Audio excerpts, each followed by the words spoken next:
Kami ini berada di Fort de Kock. Jadi tadi tuh Bapak Juan Suara Ginting itu membohongi saya. Dia bilang kalau di sini tuh ada pakai VR. Jadi aku penasaran kan simulasi penjajahan dulu tuh kayak mana. Oh iya, dia bilang kayak gitu. Dia bilang ada VR, makanya aku percaya.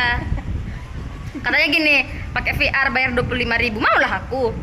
Sampai sini mana VR-nya Juan? Cekikian dia, kurang ajar kan. Di sini nih ya, culture shock aku selama di Bukit Tinggi di sini tuh dingin.